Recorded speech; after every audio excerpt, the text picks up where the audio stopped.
Assalamualaikum warahmatullahi wabarakatuh. Salam sejahtera bagi kita semua. Kami dari kelompok 10 akan menampilkan hasil diskusi kami mengenai materi peranan dan fungsi birokrasi dalam sistem politik pada masa Orde Lama, Orde Baru, dan pasca Orde Baru. Sebelum memaparkan materi, saya akan memperkenalkan anggota kelompok terlebih dahulu. Yang pertama, saya sendiri Alvina Hanifah, Anggun Trimerzia, dan Muhammad Tigor Juliandri. Dari kelas Administrasi Publik A Palembang, mata kuliah Sistem Politik Indonesia, dan dosen pengampu Bapak Khairunas SIP MI Pol. Pada pembahasan pertama, di sini kami akan membahas tentang definisi birokrasi terlebih dahulu. Apa itu birokrasi? Birokrasi berasal dari kata bureaukrasi atau bahasa Inggris bureu plus krasi. Birokrasi adalah suatu organisasi yang memiliki rantai komando dengan bentuk piramida, di mana lebih banyak orang berada di tingkat bawah daripada tingkat atas. Biasanya ditemui pada instansi yang sifatnya administratif maupun militer. Ada juga yang menjelaskan arti birokrasi adalah suatu struktur organisasi yang memiliki tata prosedur, pembagian kerja, adanya hierarki, dan adanya hubungan yang bersifat impresional. Adapun pengertian birokrasi menurut para ahli. Yang pertama, Max Weber, ahli politik dan sosiolog asal Jerman. Menurutnya, birokrasi adalah suatu bentuk organisasi yang penerapannya berhubungan dengan tujuan yang hendak dicapai. Birokrasi ini dimaksudkan sebagai suatu sistem otoritas yang ditetapkan secara rasional oleh berbagai macam peraturan untuk mengorganisir pekerjaan yang dilakukan oleh banyak orang. Kemudian yang kedua yaitu Fritz Morstein Marx, ilmuwan administrasi dan politik Jerman Amerika.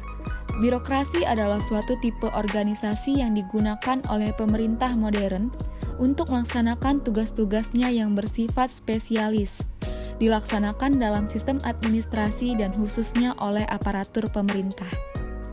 Dan yang terakhir menurut Peter M. Blau dan Charles H. Page, sosiolog asal Amerika.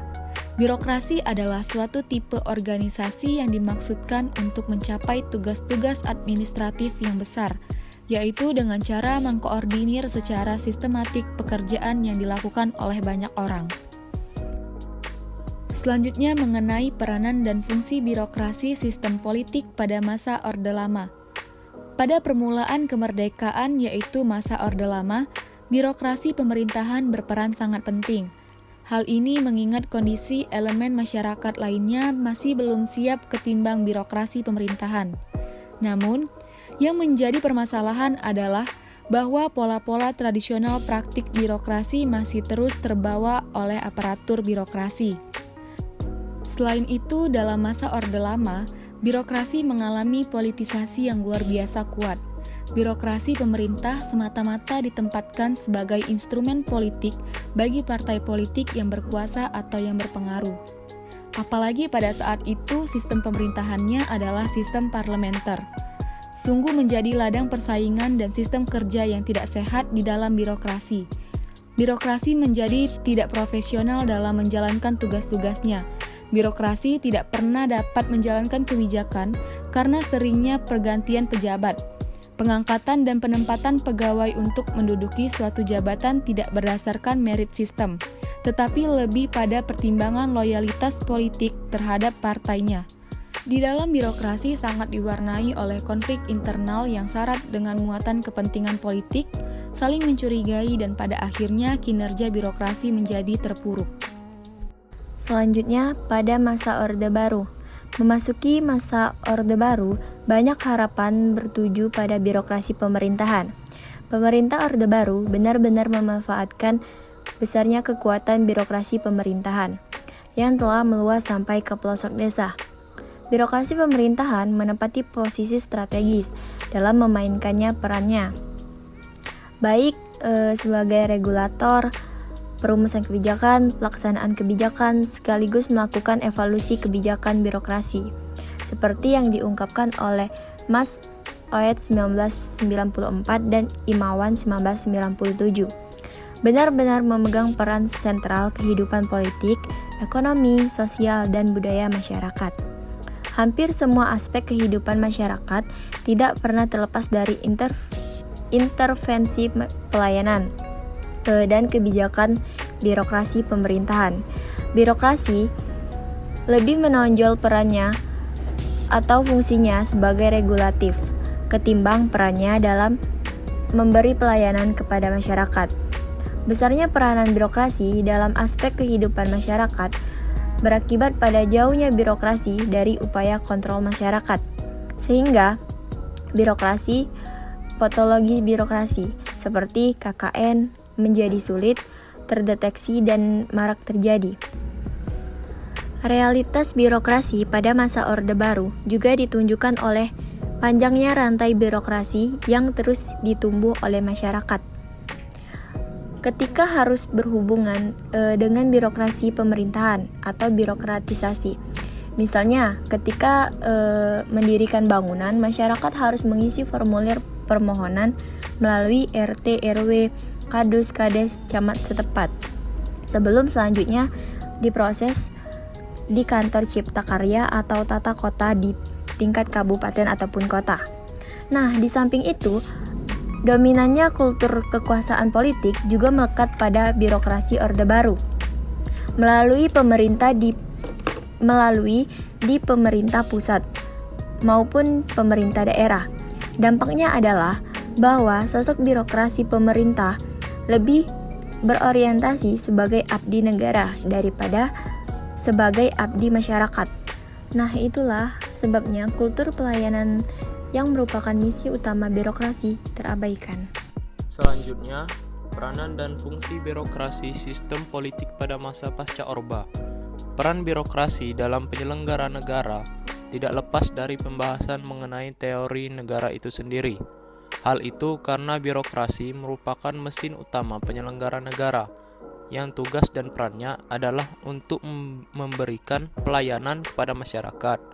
Untuk mensejahterakan rakyatnya, maka negara memiliki birokrasi pemerintahan. Birokrasi dianggap sebagai instrumen penting dalam negara yang kehadirannya tak mungkin terlekan dengan pernyataan lain. Birokrasi adalah sebuah konsekuensi logis dari diterimanya hipotesis bahwa negara mempunyai misi suci tersebut. Karena itu, negara terlibat langsung dalam memproduksi barang dan jasa publik yang diperlukan rakyatnya. Bahkan jika perlu, negara yang memutuskan apa yang terbaik bagi rakyatnya. Untuk itu, negara membangun sistem administrasi negara yang bertujuan untuk melayani kepentingan rakyat yang disebut dengan istilah birokrasi pemerintah. Secara sederhana, netralitas birokrasi dimaknai sebagai ketidakberpihakan birokrasi dalam melaksanakan tugas dan tanggung jawabnya terhadap kepentingan kelompok atau golongan tertentu yang berkuasa. Netralitas birokrasi artinya bahwa birokrasi hanya memberikan pelayanan kepada kepentingan negara dan masyarakat. Birokrasi sebagai pelayan publik yang menjalankan fungsi-fungsi negara mengayomi warganya. Adapun pola hubungan yang terjadi antar negara dan rakyat, maka kedudukan birokrasi dapat dikategorikan secara sederhana dalam dua model. Model pertama dikatakan bahwa birokrasi dalam menjalankan urusan negara merupakan instrumen negara yang netral. Model ini lahir dari pemikiran Hegel, Max Weber, dan kaum pluralis. Sementara model kedua, aliran Marxian, melihat bahwa birokrasi tidak berposisi netral dalam mengurusi negara. Birokrasi terkontaminasi oleh pengaruh politik elit atau partai yang berkuasa, atau istilah Marx, kelas yang berkuasa. Mungkin itu saja yang dapat kami sampaikan. Terima kasih atas perhatiannya. Kami akhiri dengan wabillahi taufiq wal hidayah. Wassalamualaikum warahmatullahi wabarakatuh.